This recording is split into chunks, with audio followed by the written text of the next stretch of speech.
নমস্কার, আপনারা দেখছেন কবির সৌরভের ইউটিউব চ্যানেল। এই মুহূর্তে আমার সঙ্গে রয়েছেন ডক্টর সুজন চক্রবর্তী, সিপিআইএম কেন্দ্রীয় কমিটির সদস্য, এবং আমরা এই মুহূর্তে কথা বলছি আলিমুদ্দিন স্ট্রিটে পার্টির সিপিআইএম পার্টির রাজ্য দপ্তরে। সুজনদা, এই মুহূর্তে আপনাকে স্বাগত জানাই আমাদের ইউটিউব চ্যানেলে। আপনার সঙ্গে কথা বলার বিবিধ কারণ এই মুহূর্তে রয়েছে, বাস্তবতা অনুভব করছি, যার জন্য রাজ্যে একটা অসম্ভব উত্তাল পরিবেশ পরিস্থিতি এবং দেশের রাজনীতিও খুব একটা স্থিতিশীল জায়গায় নেই। আমি প্রথমে যে কয়েকটা বিষয় আমি আসবো, জাতীয় রাজনীতি, আন্তর্জাতিক রাজনীতি নিয়ে অবশ্যই কথা বলবো। আপনি দীর্ঘদিনের সাংসদ ছিলেন এবং দীর্ঘদিন আপনি এসএফআইয়ের রাজ্য জেলা সাধারণ সম্পাদক ছিলেন সর্বভারতীয়। সেই জায়গায় দাঁড়িয়ে আপনার কেন্দ্রীয় রাজনীতির ক্ষেত্রেও বিপুল অভিজ্ঞতা। প্রথমেই যে প্রশ্নটা করব, এই মুহূর্তে যে বিষয় নিয়ে রাজ্য তোলপাড়, মুখ্যমন্ত্রী উত্তরবঙ্গ সফরে আছেন। তিনি যাওয়ার আগে এয়ারপোর্ট থেকে আমরা নোট নিচ্ছিলাম, উনি দাবি করেছেন যে আমাদের জন্য চাকরিটা যায়নি, চাকরি গেছে আপনাদের জন্য, এবং আপনারা কিল মারার গোসাই, আপনারা নাটের গুরু চাকরি খাওয়ার, এখন আপনারা রক্ষাকর্তা হলে ওনার আপত্তি আছে। আপনি কি বলবেন? হ্যাঁ, মুখ্যমন্ত্রী তো এত বেশি অসত্য বলছেন আর মিথ্যা বলছেন যে প্রত্যেকদিন ধরা পড়ে যাচ্ছে। যখন পশ্চিমবাংলায় তৃণমূল ছিল না তখন প্রত্যেক বছর এসএসসি পরীক্ষা হতো, কোনোদিন তো এই জটিলতা হয়নি। প্রত্যেক বছর টেটের পরীক্ষা হতো, এই অসুবিধা তো হয়নি। বছরে 16, 18, 20 হাজার ছেলে মেয়ে চাকরি পেত। গ্রাম শহর কম বয়সের ছেলেমেয়েরা লেখাপড়া করার পর তারা ভরসা রাখতো যে পরীক্ষা আছে, আমরা ফেয়ারলি স্বচ্ছভাবে পরীক্ষা দিয়ে আমরা পাস করব। এটা 12টা বাজিয়ে দিয়েছেন তো উনি আসার পর সে বছরে বছরে পরীক্ষা হয় না। পরীক্ষা হলে তার কোয়েশ্চেন ভুল থাকে, তারপর যদি কেউ লেখে সে পাস করে না, যদি কেউ পাস করে সে কাজ পায় না, ওএমআর শিট খুঁজে পাওয়া যায় না, রাস্তায় ঘুরে বেড়ায় এবং তারপর সাদা খাতায় নাম্বার ওঠে। ফাজলামি হচ্ছে এগুলো পশ্চিমবাংলার একটা প্রজন্মকে উনি ধ্বংস করছেন, গোটা শিক্ষাটাকে উনি ধ্বংস করছেন। ওর অপরাধ না থাকলে সমস্ত কোর্টে কি হাঁটছে কেন? সমস্ত high court, single bench, division bench, তার আগে বাক কমিটি, কোর্ট কমিটি, তারপরে দিল্লি আরও তো কোটি কোটি টাকা খরচ করেছেন, বড় বড় উকিল দিয়েছেন। তো এত বড় বড় উকিল তারা কেন বার করতে পারলো না? কারণ গোড়ায় গড়যোগটা উনি করে রেখেছেন এবং সেটা কোর্ট স্পষ্ট করেছে যে গোটা প্রক্রিয়াটা করা হয়েছিল চাকরি দেবার জন্য না, চাকরি দেবার নাম করে দুর্নীতি করে টাকা কামানোর জন্য, দুর্নীতি করার জন্য এন্টায়ার সিস্টেমটাকে ভিশিয়েট করে দিয়েছে। এর দায় মুখ্যমন্ত্রীর, এবং সেই কারণেই তার পছন্দের আধিকারিকরা জেলে। মুখ্যমন্ত্রীর বোঝা উচিত যে তার পছন্দের আধিকারিকদের উনি পছন্দ করে নিয়ে এসেছেন, যারা দুর্নীতি করেছেন, এবং বাছাই করে দুর্নীতির লোকদের নিয়ে আসতে পেরেছেন। এই কারণেই উনি একটা অপরাধশ্রী পুরস্কার পেতে পারেন। বাংলার ধ্বংস করছেন ভবিষ্যৎ প্রজন্মে লেখাপড়া। আমি একটা মামলাশ্রীর কথা বলি। উনি বলছেন যে মামলা করে আপনাদের বিকাশ ভট্টাচার্য, আপনাদের বিকাশ রঞ্জন ভট্টাচার্য এবং তার সহযোগীরা চাকরিগুলো খাচ্ছেন। এটা কি করার খুব দরকার ছিল? বিবেকে আঘাত দেওয়ার ভঙ্গিতে বলেছেন মুখ্যমন্ত্রী। সত্যিই কি আপনাদের করার এটা দরকার ছিল? মুখ্যমন্ত্রী তার বোগাস কথা বলছেন। 16 সালে যখন এই পরীক্ষাটা, আমি তখন ঘটনাক্রমে বিধানসভার সদস্য, একেবারেই কতবার বলেছি যে দুর্নীতি হচ্ছে। হ্যাঁ, কতবার বলেছি যে দুর্নীতি হচ্ছে, ছেলেমেয়েরা আসছে, তারা বলছে, কাগজে বেরোচ্ছে, কতবার বলেছি। অন্তত আমার যতটুকু খেয়ালের মধ্যে আছে 12 বার minimum, if not more, adjournment motion, যার কোনো আলোচনা করা যাবে না, এই আলোচনাটা করুন, উনি মানেননি।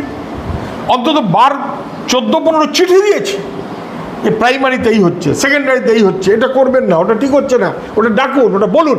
সমস্ত কিছুর পর উনি আবার একটা বাহিনী তৈরি করে দিলেন, কি স্পেশাল অবজারভার গোছের ভাব আর কি, বিশেষজ্ঞ কমিটি। সেটা করলেন আরও বেশি চাকরি খাবার ব্যবস্থা করার জন্য, এবং ধরা পড়ে গেল। পার্থ চট্টোপাধ্যায় চেয়ারম্যান। পার্থ চট্টোপাধ্যায় চেয়ারম্যান না, ওইটার চেয়ারম্যান করেছিলেন শান্তিপদ, আচ্ছা, শান্তি প্রসাদ সিনহা, কি একটা নাম। সবই মানে দুর্নীতি করার জন্য এটার ব্যবস্থাটা করেছেন। এবং তাতে যারা ক্ষুব্ধ তারা তো বারবার গেছে, ডেপুটেশন দিয়েছে, উনি সেখানে গিয়ে আবার মিথ্যে কথা বলে এসছেন। তারপর তাদের তো অধিকার, তারা তো আইনের কাছে বিচার চাইবে, তারা বিচার করতে। বিকাশ রঞ্জন ভট্টাচার্য মামলা করেননি, মুখ্যমন্ত্রী উনি নাকি ওকালতি পাশ করেছেন, ওর বোঝা উচিত যে মামলাটা বিকাশ রঞ্জন ভট্টাচার্য করেন, মামলা করেছে অ্যাগ্রিভ পার্টি। অ্যাগ্রিভ পার্টির হয়ে কেউ না কেউ উকিল দাঁড়াবে। যেমন ওনার হয়ে উকিল দাঁড়িয়েছে কপিল সিব্বালরা, কোটি কোটি টাকা। অ্যাগ্রিভ পার্টির হয়ে দাঁড়িয়েছেন বিকাশ রঞ্জন ভট্টাচার্য এবং অন্যান্যরা। তাদের কথা যে জাস্টিফাইড বাক কমিটি বলে দিয়েছে, তো তারপরে উনি করেননি কেন? তারা সিঙ্গেল বেঞ্চ বলেছে, করেননি কেন? তবে ডিভিশন বেঞ্চ বলেছে, উনি মানেননি কেন? তারপরে সুপ্রিম কোর্টে গেছেন, মানেননি কেন? তারপরে সুপ্রিম কোর্টের ডিভিশন বেঞ্চ বলে দিয়েছে, তাতেও মানেননি। উনি কি চান? ওনার কি ধারণা যে গোটা রাজ্যের লোক সমস্ত কিছুই বোঝেন না, সব উনি বোঝেন?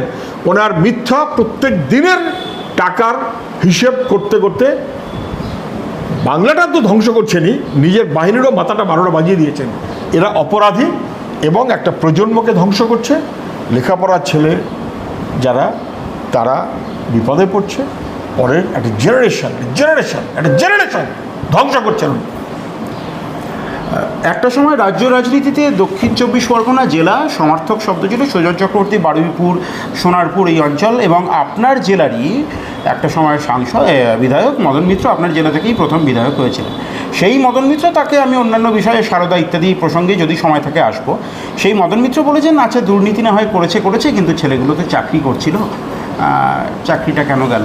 একদম যেটা মদন মিত্র বলবার মধ্য দিয়ে মুখ্যমন্ত্রীকে বার্তা দিতে চেয়েছেন যে তারপরেও যারা যোগ্য তাদের চাকরিকে আপনি বহাল রাখতে পারেন, এই বার্তা দিয়েছে Madan Mitra.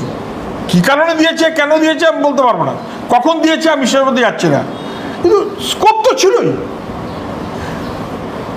Supreme court finally এসব করতে করতে করতে করতে সুপ্রিম কোর্ট ফাইনালটা আমি যদি ধরি, পদে পদে আলোচনা না করে, সুপ্রিম কোর্ট কি বলল?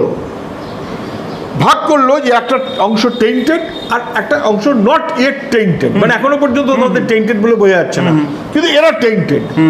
কি করে ভাগ করলো? যারা টেন্টেড তাদের টাকা ফেরত দিতে হবে। সবাইকে কি টাকা ফেরত দেওয়ার কথা বলেছেন? না। কেন বলেনি? কারণ তারা টেন্টেড বলে এখনো বোঝা যাচ্ছে না। তাহলে স্পষ্ট করে দিল এই সমস্ত কিছুর পরিপ্রেক্ষিতে যে কারা টেন্টেড তাদের টাকা ফেরত করাও। মুখ্যমন্ত্রীর উচিত ছিল কোর্টে গিয়ে হলফনামা দিয়ে স্পষ্টত বলা, কোর্টের বিবেচনার পরিপ্রেক্ষিতে 5-7 বার ধাক্কা খেতে খেতে আমি সব রকমের চেষ্টা করার পরে এখন আমি মেনে নিচ্ছি যে যারা টেন্টেড তাদের টাকা ফেরত দিতে হবে, এই তাদের লিস্ট এই আমি দিলাম, আমি 3 মাসের মধ্যে টাকা ফেরত করাবো, আমাকে ভরসা করুন। কোর্ট তো ভরসা করতে পারছে না, আমাকে ভরসা করুন, কারণ সরকারের এক একটা অংশ এক এক রকম রিপোর্ট দিচ্ছে। 2, এই টেন্টেডদের আমি টাকা ফেরত করাবো, আর যারা টেন্টেড বলে বোঝা গেল না, আমি আপনার কাছে আবেদন করছি, তাদের তো অপরাধ নয়, তারা তো তাদের অ্যাপয়েন্টমেন্ট লেটার লিখেনি, অ্যাপয়েন্টমেন্ট লেটার লিখেছে তো আমার বাহিনী। ঠিক, যদি অপরাধ হয়ে থাকে আমার বাহিনীর অপরাধ হয়েছে, তার মাথায় আমি সে অপরাধের দায় স্বীকার করছি। আমার অপরাধের দায় ওদেরকে অসুবিধার মধ্যে ফেলবেন না। যারা নট ইয়েট টেন্টেড, আপনি এখনো পর্যন্ত যাদের টেন্টেড বলে মনে করেননি বলেই যাদের টাকা ফেরত দিতে বলেননি, যাদের আপনি ডিসেম্বর পর্যন্ত বলেছেন মাইনে দিতে বা ক্লাস করাতে, আপনি তাদেরটাকে বহাল রাখুন। আমি শুধু কথা দিচ্ছি, হলফনামা করে বলুন যে এদের মধ্যেও যদি কেউ টেন্টেড প্রমাণিত হয় তাহলে আমি একই রকম অ্যাকশান নেব যা আপনি বাকি টেন্টেডদের জন্য নিতে বলেছেন। 1 এবং 2, যদি এদের মধ্যে কেউ টেন্টেড বলে পরেও প্রমাণিত হয়, অর্থাৎ অফিসাররা যদি আমার লিস্ট ঠিক মতো না দেয়, তাহলে আমি সেই অফিসারের বিরুদ্ধে ব্যবস্থা নেব। 2 আর 3, এই হচ্ছে ওয়েমার শিট আমি বার করে দিলাম। 3টে কথা উনি যদি বলতেন, স্কোপ ছিল স্পেশাল রিভিউ, উনি চাননি, কারণ ওয়েমার শিট যদি বেরোয় তাহলে ওর অপরাধ স্পষ্ট হয়ে যাবে। যারা টাকা দিয়েছে, টাকা নেবার ব্যবস্থা করে 75 ভাগ ওনার কাছে, 25 ভাগ অন্য যে নিয়েছে তার কাছে, তো সে 25-75 হিসেবে গন্ডল হয়ে যাবে। চুরি করেছেন উনি, চাকরি চুরির পক্ষে। উনি যারা চাকরি চোর তাদের ব্রিফ নিয়েছেন, স্বাভাবিক কারণেই স্বচ্ছ চাকরির পক্ষে উনি নয়, দুর্নীতির চাকরির পক্ষে উনি দুর্নীতির ব্যবস্থাপনা করেছেন, স্বচ্ছতার পক্ষে নয়, তাই উনি করতে পারেননি। বোগাস কথা বলছেন আজকে। কমিশন প্রথমে বলে, স্কুল সার্ভিস কমিশন প্রথমে বলেছিলেন যে মিরর ইমেজ আছে, এখন বলছেন নেই। আমি যাব না সেই প্রসঙ্গে। আমি যে কথায় আসি, যেদিন বিনা মেঘে বজ্রপাত অথবা বিনা মেঘ কথা আমি বলবো না, কারণ মেঘ অনেক দিন ধরেই ঘনাচ্ছিল, বজ্রপাত হলো। তারপরে 500 টাকা কেলেঙ্কারি, আমি সেই প্রসঙ্গেও যাব না। টিকিট বিক্রি হয়েছে বলে শোনা যাচ্ছে, আমি সেই প্রসঙ্গেও যাব না। আমি যে প্রসঙ্গে যাব, মুখ্যমন্ত্রী being the head of the state, প্রশাসনিক প্রধান হয়ে উনি বললেন যে একজনের চাকরিও আমি যেতে দেবো না। অন রেকর্ড আছে, আপনারা প্রত্যেকে স্কুলে যান, আপনাদেরকে টার্মিনেট করা হয়নি। শেষ দিন উনি অফিসিয়ালি প্রেসকে বললেন, নিজের মুখে বললেন যে কোর্টের ব্যাপারে আমি কোনো কথা বলবো না, আইনের ব্যাপারে আমি কোনো কথা বলবো না, যা বলার কোর্টই বলবে। কিভাবে দেখছেন? গোটা রাজ্যের মানুষ বুঝে গেছে, স্পষ্ট হচ্ছে, যাদের কাছে স্পষ্ট ছিল না তাদের কাছেও স্পষ্ট হওয়া উচিত যে মুখ্যমন্ত্রীর উপরে ভরসা রাখলে বিপদে পড়তে হবে। বিনা মেঘে বজ্রপাত না, 16 সাল থেকে মেঘ, আবার মেঘ, আবার মেঘ, আবার মেঘ, কতবার হবে? কিন্তু 16 সাল থেকে আমি আবারও বলছি, আমি তো খুব নির্দিষ্টভাবে বলেছিলাম যে আপনি ওয়েবমার্কশিটটা প্রকাশ করুন, ওয়েবসাইটে সবার রেজাল্টের ডিটেলসটা দিয়ে দিন। কেন এর আগে যখন বামফ্রন্ট ছিল তখন তো এই অসুবিধাগুলো হয়নি? তাহলে অসুবিধা হওয়াটা ইনহেরেন্ট ইন দি সিস্টেম নয়। তখন তো আপনি একবারও মিছিল করতে পারেননি, যে আপনি মিছিল না করে আর গালাগালি না করে কোনদিন জলস্পর্শ করতে পারতেন না, পারলে প্রায় আপনিও তো কোনো মিছিল করতে পারেননি। এমনকি আপনি সরকার এসেও তো খুঁজে বার করতে পারেননি অনেকবার বলার পরেও। কে আপনাকে বারণ করেছিল? ফলে মেঘ হতে হতে জমতে জমতে কতবার আটকে থাকবে, কতবার? অন্তত 6 বার তো জল পড়লো, বজ্রপাত হলো তো 6 বার, আবার বজ্রপাত, আবার তারপরে ধামাচাপা দেওয়ার চেষ্টা। আজকে উনি মিথ্যাটা কার্যত না, একেবারে পরিষ্কার হয়ে গেছে। উনি বলেছিলেন কারুর চাকরি যাবে না। একদমই। উনি কার ভরসায় বলেছিলেন? হয় নিজের ভরসায়, নাহলে আইনের, নাহলে আইনের ভরসায়। আইনের ভরসা তো পরিষ্কার হয়ে গেল। তারপরে ওনার যে স্কোপ উনি নিলেন না, রিভিউ পিটিশন যেভাবে করা উচিত ছিল করলেন না, তার দায়টা কার? এখন উনি বলছেন যে আইন, আচ্ছা আইনের বিচার যে সবার কাছে গ্রহণযোগ্যটা জানেন না, তাহলে উনি মুখ্যমন্ত্রীর চেয়ার থেকে চলে যান। সংবিধানের শপথ দিয়ে মুখ্যমন্ত্রী, আমি আইনেরটা জানতাম না, আমি তখন বলেছিলাম সবারটা থাকবে, এখন আমি বুঝতে পারছি না। ফাজলামি হচ্ছে নাকি এগুলো? স্ত্রী পুত্র কন্যা ছেড়ে সমস্ত বিক্ষোভে বসে আছে, অবস্থানে বসে আছে। সারা জীবন ধরে যা লেখাপড়া করেছে তার পরিপ্রেক্ষিতে আমি বিশ্বাস করি এই 26,000-এর মধ্যে 60, 65, 70, 75 কিছু একটা তো ফেয়ার। অবশ্যই অবশ্যই তারা বঞ্চিত হচ্ছে, কারণ উনি কাকড় ঢুকিয়ে দিয়েছেন। উনি একটা চালকে আস্ত রাখতে দেননি, সব কাকড় ঢুকিয়ে দিয়েছেন। কাকড় যদি উনি ঢোকান অথবা ওনার সিস্টেম যদি ঢোকায়, বাঁচার দায়িত্ব ওনার ছিল, উনি বাঁচেননি, বারবার বলা সত্ত্বেও বাঁচেননি। তারপরে বলতে পারলেন না যে আচ্ছা বেশ, আমি এই যে বেঁচেছি এর মধ্যে একাধটা কাকড় থাকলে এখন দেখে নিন, ওটা খাবার আগে বাঁচিয়ে দেবো, বলতে পারলেন না। জেনে বুঝে টাকার খেলা করতে গিয়ে আর দুর্নীতি করতে গিয়ে যারা স্বচ্ছ এবং মেধাসম্পন্ন তাদের 12টা বাজিয়েছেন, কেননা দুর্নীতির পাশেই উনি রমরমা হয়ে আছেন। আমি এই বিষয়ের একদম শেষে চলে এসেছি এই প্রসঙ্গে, তারপরে আর 2-4টে ইস্যুতে কথা বলে আপনাকে আমি অবশ্যই ছেড়ে দেবো, তাড়াতাড়ি আপনি ব্যস্ত আছেন। আমার যেটা প্রশ্ন হচ্ছে, মুখ্যমন্ত্রী লক্ষণরেখা টানার কথা বলেছেন আন্দোলনে, এখন কি আপনাদের মনে হচ্ছে যে আপনারা ব্যর্থ হয়েছিলেন? কারণ দুর্গাপুর এক্সপ্রেসওয়ে 14 দিন, ধর্মতলা 21 দিন, বিধানসভা ভাঙচুর, আপনারা প্রশাসনিকভাবে সেই তৎপরতা দেখাতে পারেননি, ভাঙতে পারেননি। প্রথম কথা বলবো, মুখ্যমন্ত্রী আন্দোলনের লক্ষণরেখা টানতে বলেছেন, দুর্নীতি এবং টাকা খাওয়ার লক্ষণরেখা কি উনি টানতে বলবেন? ওর বাহিনীর বেআইনি সম্পদ, তার কোনো লক্ষণরেখা উনি কি টানতে বলবেন? আমি আবারও বলছি, লিখিত যারা যারা বিধায়ক আছে, যে দলেরই থাক না কেন, we are ready to face. আপনি সবার তথ্য প্রকাশ ফেস করতেও হবে, আপনাদের ভান্ডার খোলার কথা কোনো চান্স নেই। আমার ভান্ডার খোলার আগে উনি দীপক ঘোষ যে ভান্ডার খুলে দিয়েছে ওনার, ওটার উত্তর দিন। দীপক ঘোষ তৃণমূলের এমএলএ ছিলেন, প্রথম দিন থেকে তৃণমূল।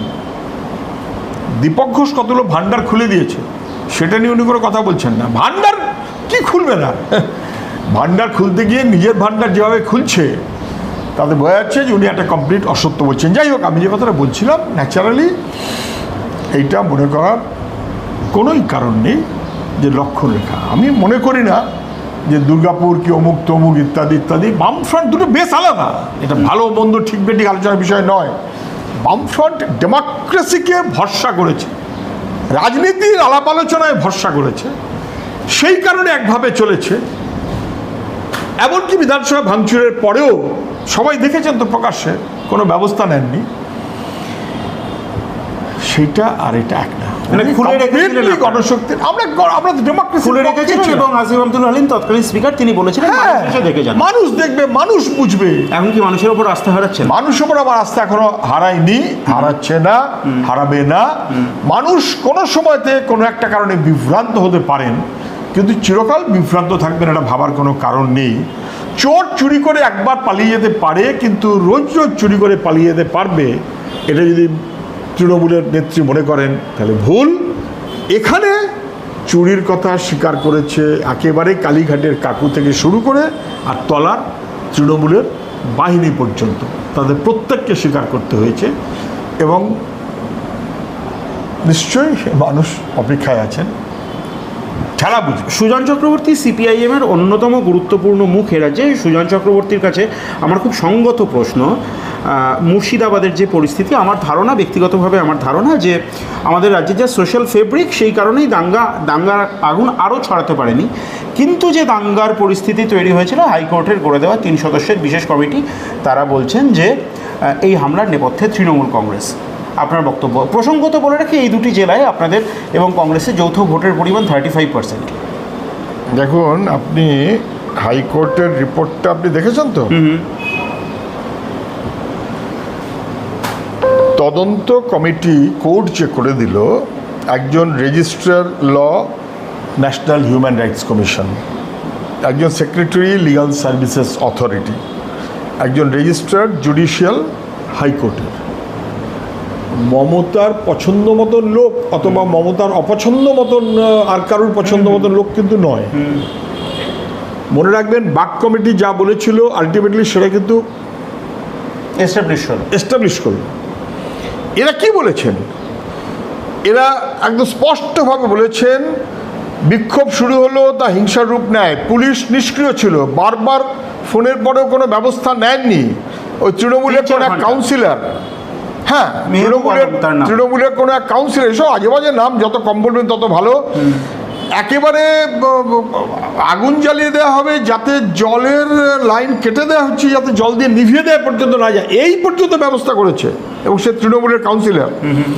তারপরে এই সমস্ত যা করেছে, 300 মিটার থানা থেকে দূরত্ব, সেইখানে ঘটনা ঘটছে, অন্তত 113টা বাড়ি একেবারেই ভাঙচুর হয়েছে, পুলিশ চুপ। আপনি হাসপাতালের রেকর্ডে দেখুন 14 জন যুবক গুলিবিদ্ধ হয়েছে। It is a complete failure of the administration. এবং এটা শুধু ফেইলিয়ার বললে ভুল হবে, এটা বরঞ্চ একটা ব্যবস্থাপনা এমন যাতে পুলিশ কোথাও কোনো অ্যাক্ট না করে। পুলিশ মন্ত্রী চাননি তাই অ্যাক্ট করেনি, পুলিশ মন্ত্রী চাননি তাই অ্যাক্ট করেনি। এই যত এরকম উত্তাপ বাড়বে তত বিজেপি একরকম সুবিধা নেবে, তৃণমূল আর একরকম সুবিধা নেবে। এ তো পশ্চিমবাংলার এর আগে হয়নি কখনো, এমনকি 92 তারপরেও পশ্চিমবাংলায় কোনো ঘটনা কেউ ঘটাতে পারেনি। এই রকমের পরিস্থিতি হলো কেন? মুখ্যমন্ত্রীর উচিত ছিল পুলিশ মন্ত্রীকে 3টে লাথি মেরে বার করে দেওয়া। মুখ্যমন্ত্রী উচিত ছিল পুলিশ মন্ত্রীকে 3টে লাথি মেরে বার করে দেওয়া। উনি এখন ডিজি করছেন, ডিজির অপরাধ, আর পুলিশ মন্ত্রী সাধু। ফলে গোটা ব্যাপারটা এমন জায়গাতে নিয়ে গেছেন। আর বিজেপি এই চান্স তার রাজনীতি করেছে, তৃণমূল এই চান্স তার রাজনীতি করেছে। চন্দন দাস, হরগোবিন্দ দাসের সম্পর্কে এই দুটি নাম বিশেষ করে এখানে উঠে আসছে। আমি এই প্রশ্নটা আপনাকে করতে বাধ্য, তারা আপনাদের সমর্থক বলে পরিচিত ছিলেন। এই মুহূর্তে তাদের নিয়ে একটা অন্য ধরনের কথা শোনা যাচ্ছে। যাই হোক, তাদের এই মুহূর্তে প্রথম পরিচয় তারা দাঙ্গার বলি হয়েছেন। তাদের পরিবারের উদ্দেশ্যে সুজন চক্রবর্তীর বার্তা। কিন্তু তো দেখুন, দাঙ্গা হোক আর যে কোনো কারণে মানুষ মরে যাওয়ার পর বার্তা দেওয়াটা কি খুব, মানে আমাদের কারোর সেই অধিকার থাকে? কি বার্তা দেবেন একজন পরিবারকে? ও পরিবার তো ধ্বংস হয়ে গেল এবং চোখের সামনে। কি বলছেন সবাই? আমরা একসাথে বরাবর থেকেছি, হঠাৎ কি হলো, কে করে দিল, কেন করে দিল? তাহলে এই যে সিচুয়েশনটা পশ্চিমবাংলায় এটা হচ্ছে, ভেরি আনফর্চুনেট যে ওরা দুজন মারা গেছে, চন্দন দাস এবং হরগোবিন্দ দাস। মানে এটা কি মারা গেছে বলবেন, না খুন হয়েছে বলবেন, না দাঙ্গার অপরাধের বলি হয়েছেন, দাঙ্গার বলি হয়েছেন বলবেন? গরিব মানুষ, তোমরা সব কে রাজা কি করবে তার জন্য গরিব মানুষকে জামিন রেখে চলছো সব, যা কখনো কোনোদিন হয়নি পশ্চিমবাংলায়। তারপর তা নিয়ে রাজনীতি খেলছো, এ টাকা দেবে, ও টাকা দেবে, সে টাকা দেবে, ইত্যাদি ইত্যাদি। আর এমন পরিবেশ তৈরি করে রাখছো যে হয় দিল্লি নয় রাজ্য, এইটাই পশ্চিমবাংলা তারা তৈরি করতে চায়। আমি শুধু তারপরেও একটি আবেদন করব যে পশ্চিমবাংলার মানুষ এটা কখনো ভালোভাবে নেননি, নিতে পারেন না। পশ্চিমবাংলাতে এরকমের পরিবেশ ছড়িয়ে যায়, তা ছড়িয়ে যায় না, কিন্তু এটা অপরাধ যেভাবে দিল্লি খেলছে এবং যেভাবে রাজ্য তার প্রতিক্রিয়া দেখাচ্ছে, বস্তুতপক্ষে পুলিশের অ্যাকশন দেখলে বোঝা যাচ্ছে এটা খুব সর্বনাশা হয়েছে। চোখের জল বাদ মানে না। পাশে দাঁড়ানোর মতন মনোভাব প্রতিবেশীদের আছে, শুধু আমাদের না, প্রতিবেশীদেরও আছে। ওর আত্মীয় স্বজন বন্ধু বান্ধব সবাইকেই বলবো এই অপরাধের বিচার হতেই, আপনারা সেই বিচারের শেষ দিন পর্যন্ত আমরা ছাড়ব না। উনি কখন কে কোথায় কাকে কি দেখলেন কি বললেন ওটা বড় কথা না, কিন্তু এই অপরাধেরও বিচার হতেই। আপনারা দলগতভাবে বা আইনি সাহায্য দেওয়ার জন্য প্রস্তুত? এমনিতে তো জানেন বোধ হয় মোহাম্মদ সেলিম এবং মীনাক্ষী গেছিলেন ওখানে প্রথম দিনে, পরিবেশটা তারপর একটু যেমন করা হয়েছে একটু এদিক ওদিক হয়েছে। আমরা সব রকমের সাহায্য দেওয়ার জন্য প্রস্তুত, এবং সেটা ওখানকার স্থানীয় মানুষ জানেন। একটা পরিবেশের কারণে একটু এদিক ওদিক যাই হোক না কেন, তার জন্য আমাদের দায় আমরা কখনো অস্বীকার করি না। সুজনদা, মুর্শিদাবাদের দিকে আমাদের অবশ্যই নজর থাকবে। একদম শেষ দিকে চলে এসেছি। অপারেশন সিঁদুর এই নিয়ে নানা ধরনের ডিসকোর্স তৈরি হয়েছে, কার সাফল্য কার ব্যর্থতা। প্রাথমিকভাবে যেটা আপনারা অ্যাডমিট করেছেন বলে আমার অন্তত ধারণা, ভুল হলে শুধরে দেবেন, যে সন্ত্রাসবাদ দমনের প্রশ্নে আপনারা কেন্দ্রীয় সরকারের সঙ্গে আছেন, সর্বতভাবে সঙ্গে আছেন, এবং সেনাবাহিনীর সাফল্য নিয়েও আপনাদের কোনো প্রশ্ন নেই। এখন অপারেশন সিঁদুরকে কেন্দ্র করে বিশেষ করে সোশ্যাল মিডিয়ায় একটা অংশের যারা আপনারা তাদেরকে ভক্ত বলছেন, তারা আপনাদেরকে সেকু মাকু ইত্যাদি বলছেন, তারা একটা জাতিবিদ্বেষের পরিবেশ তৈরি করছিলেন। সেই জায়গা দাঁড়িয়ে জ্যোতি মালহোত্রা বলে একজন ইউটিউবার, তিনি হরিয়ানা থেকে ধরা পড়লেন পাকিস্তানের গুপ্তচর হিসেবে, এবং হরিয়ানা বর্ডারে তিনি বিজেপি শব্দটা তার মুখ থেকে শোনা গেল। এটা কি আপনাদের পলিটিক্যাল অ্যাডভান্টেজ হয়ে গেল? দেখুন, আমি সব ঘটনায় পলিটিক্যাল অ্যাডভান্টেজের মনোভাবে চলাটা খুব বেঠিক বলে মনে করি। আচ্ছা, ওটা দিল্লি ওরা করতে পারে। আমরা প্রথম দিন থেকে স্পষ্ট বলেছি, এবং সেটাই আমাদের স্ট্যান্ড, লিখিত। সন্ত্রাসবাদের বিরুদ্ধে সবাইকে রুখে দাঁড়াতে হবে, তার ঠেকাতে হবে। সন্ত্রাসী জঙ্গি তাদের জাত ধর্ম হয় না, তারা জঙ্গি, তারা সন্ত্রাসী, তারা এই সুযোগ পেল কেন সেটা দেখা উচিত। ইন্টেলিজেন্স ফেলিওরটা সবাই স্বীকার করেছেন। 2, সর্বদলীয় বৈঠক করা উচিত এবং অধিবেশন, বিধানসভার লোকসভার অধিবেশন করা উচিত। সর্বদলীয় বৈঠক, প্রধানমন্ত্রী তার চাইতে তার কাছে পছন্দ ছিল বিহারের নির্বাচনী প্রচার। এটা আনফর্চুনেট। ফলে উনি কতটা সিরিয়াস সেটা সবাই বুঝতে পারছেন। এবং তারপরে বাকি যেভাবেই হোক, বহিঃশত্রু এবং তার সুযোগ নিয়ে কেউ আক্রমণ করবে, আমরা কমপ্লিটলি তার বিরুদ্ধে প্রথম দিন থেকে বলেছি। তাই আমাদের স্ট্যান্ড নিয়ে কোনো সন্দেহ নেই। এবং সেটার কারণে এই যে প্রতিনিধি দল যাচ্ছে বিদেশে, দেশের 12টা বাজিয়ে দিচ্ছেন, দেয়ালে পিঠ ঠেকে গেছে, এখন বিদেশে বোঝাতে যাচ্ছেন কেন এটা করতে হলো, কেন ট্রাম্পের কথা মানতে হলো, কেন ট্রাম্পের আগে নিজের মতো করে করতে পারলেন না। এসব প্রশ্ন যাই থাকে, আমাদের পার্টির পক্ষ থেকে আমরা সেখানে পার্টিসিপেট করেছি। ফলে দেশের মধ্যে আমাদের পলিসিগত যাই বিরোধ থাক, বাইরে সেটা নিয়ে আলোচনা করার বিষয় না। আর এই জ্যোতি মালহোত্রা ফালহোত্রা সব কে কী করতে গিয়ে অনেক কিছু আরও বেরোবে বলে আমার ধারণা। এই সবে আপনি বলছেন বিজেপি তার মুখ থেকে বেরিয়েছে, আমি জানি না, আরও কিছু বেরোবে, বেরোতে পারে। কিন্তু দেশের নিরাপত্তা সুরক্ষা এই কোয়েশ্চেনটা কখনো কম্প্রোমাইজ করা যায় না। আমি শুধু বলবো, আজ এই প্রধানমন্ত্রীর ভাষণটা আপনি খেয়াল করেছেন? গরম সিঁদুর চলতে চলতে কি গরম সিঁদুরের কথা বলেছেন, তার ধমনী দিয়ে গরম সিঁদুর, ধর্ম নিয়ে। হ্যাঁ, অপারেশন সিঁদুর নামটা যখন রেখেছেন, বহু মানুষ প্রশ্ন করেছেন। আমরা কিন্তু করেছি, কিন্তু আমরা নিরাপত্তার কথাটাকে অগ্রাধিকার দিয়েছি। তারপরে হঠাৎ করে সুদর্শন চক্র শুরু হয়ে গেল। ওটা একটা সাইন্টিফিক S-400 ডিভাইস, ওটা সুদর্শন চক্র নয়। যেটা শ্রীকৃষ্ণের সুদর্শন চক্রের পরে এখন অবতার মোদি, তার সুদর্শন চক্র, এইভাবে প্রজেক্ট করারই তো অপরাধ। কেন করলেন? এখান থেকে বোঝা গেল যে তিনি রাজনীতি করার স্কোপটাকে নিচ্ছেন। আমি যে কথাটা বলে আবার শেষ করি, সেটা হচ্ছে যে এটা খুব ভেরি আনফর্চুনেট, বলতে খুব খারাপ লাগে। প্রধানমন্ত্রী মাননীয় আপনার ধমনী দিয়ে গরম সিঁদুর বইছে, সিঁদুরের মধ্যে কিন্তু পাড়া থাকে, সেটাও কিন্তু বিপজ্জনক। যদি বায়োলজিক্যাল প্রোডাক্ট হয় তাহলে গরম রক্ত যাওয়ার কথা, সে রক্তটা গরম হতে পারে, ঠান্ডা না হয়ে গরম হতে পারে। কিন্তু নন বায়োলজিক্যাল প্রোডাক্ট হলে তার শরীরে রক্ত তো বইবার কথা নয়, তার শরীরে পাড়া বইবে এবং সিঁদুর বইবে, কারণ তিনি নন বায়োলজিক্যাল প্রোডাক্ট, এছাড়া অন্য কিছু হতে পারে না। রাহুল গান্ধী, আমি এই কথাটা বলার একদম মানে প্রধানমন্ত্রী যে বলে এমন অপরাধ করলেন, বিজ্ঞান প্রযুক্তি সব আমার শরীর থেকে গরম সিঁদুর বইছে, তোমার শরীর থেকে যদি গরম দেশবিরোধী মনোভাব প্রবাহিত হয়, তার তবু একটা ব্যাখ্যা পাওয়া যাবে ব্রিটিশ বিরোধী সংগ্রামে আরএসএস। কিন্তু গরম সিঁদুর বইছে মানেটা, গরম সিঁদুর বওয়ার মধ্য দিয়ে উনি কেউ কেউ যখন বলছিলেন যে নন বায়োলজিক্যাল প্রোডাক্ট প্রধানমন্ত্রী বলেছেন অতএব তাই, উনি তো সেটাকেই প্রমাণ করছেন, যেটাই বলতে চাই না সেটা উনি বলাবার ব্যবস্থা করছেন। খুব দুর্ভাগ্য।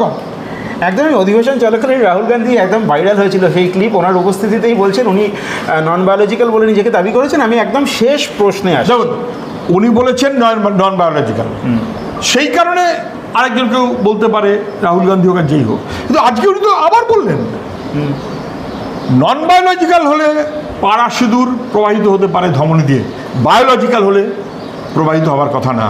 তাহলে রক্তটা গরম হতে পারে কিন্তু রক্তটাই প্রবাহিত হওয়ার কথা।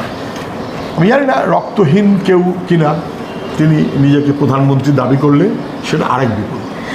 একদম আমার শেষ প্রশ্ন, মমতা বন্দ্যোপাধ্যায় আমার মনে আছে তখন তিনি বিরোধী দলনেত্রী সরকারি কর্মচারীদের সভায় তিনি পরপর বলেছেন এত ডিএ দিচ্ছে না, উনি এলে এত ডিএর ফারাক 8 থেকে 10% তখন ফারাক ছিল, এখন সেই ফারাক বেড়ে 50%-এর বেশি গিয়ে দাঁড়িয়েছে।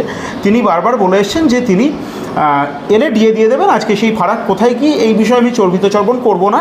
সকলেই জানেন বিকাশ রঞ্জন ভট্টাচার্য সওয়াল করেছেন, আপনাদের দলের রাজ্যসভার সাংসদ তিনি, আপনারা অবশ্যই কৃতিত্ব পাচ্ছেন, আমি সেই প্রশ্নে যাব না। আমার একদম শেষ প্রশ্ন, পরের বছর বিধানসভা ভোট, বামপন্থীরা সরকারে এলে নির্দিষ্ট প্রশ্ন, সরকারি কর্মচারীরা ডিএ পাবেন এবং মহিলারা লক্ষ্মীর ভাণ্ডার পাবেন নাকি দুটোই পাবেন না, না কোনোটাই, দুটোই পাবেন নাকি কোনোটাই পাবেন না? কিন্তু আমরা আগেই বলেছি, আবার নতুন করে প্রশ্ন আসছে কেন?